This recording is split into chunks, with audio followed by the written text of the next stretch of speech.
Shalom. This week's Sedra is Sedrat Haazinu. It's a fascinating Sedra. I want to tell you, in order to best bring out the lessons of Haazinu, I'll tell you a story about Shachar. Shachar loved walking around Mitzvah Yericho, this town right here. Its quiet streets allowed her to think, and its majestic views allowed her mind to expand in boundless thought. She loved walking around on a Thursday afternoon, Chumash in hand, studying and thinking about the weekly Sedra. This week in Sedrat Haazinu, a poem of praise of Hashem, Shachar enjoyed reading each verse, its various commentaries, and contemplating its message. Shachar was walking down Rehov HaMoriah, the street right around here, and thinking about the verse that read as follows: "Remember the days of old, reflect upon the years of older generations. Ask your father, and he will tell you, your elders, and they will inform you." She read Rashi's commentary, "Remember what God did to past generations who provoked him to anger. And your father will tell you about the generations of Enosh, whom God inundated with the waters of the ocean, and the generation of the flood, whom God washed away." Shachar read Rashi's second explanation. The second comment focused more on the lesson of the history than the information that we were supposed to remember. If you have not yet set your attention to the past, then reflect upon the years of generations.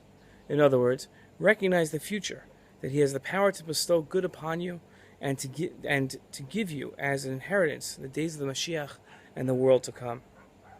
Shachar realized that this verse's message was to remember our people's past, their sins, in order to have a better future.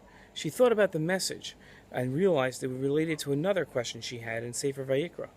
There God stated that they will then confess their iniquity and the iniquity of their fathers, their betrayal that they dealt me, and that they also treated me casually.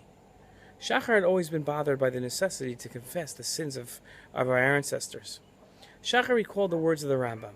Talking about fast days, he had written, "There are days when the entire Jewish people fast because of the calamities that occurred to them on those days, to arouse their hearts to repent.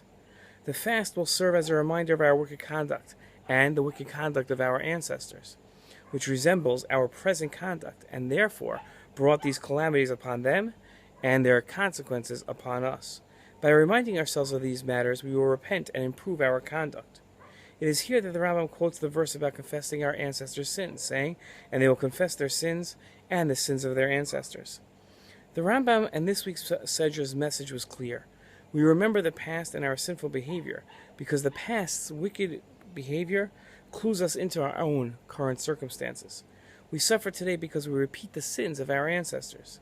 To fully repent, we must realize that we need to correct sins that we have set themselves in our collective national DNA. They must be removed, and to do so, we must be aware of our long and sometimes not so pleasant history. Shabbat Shalom.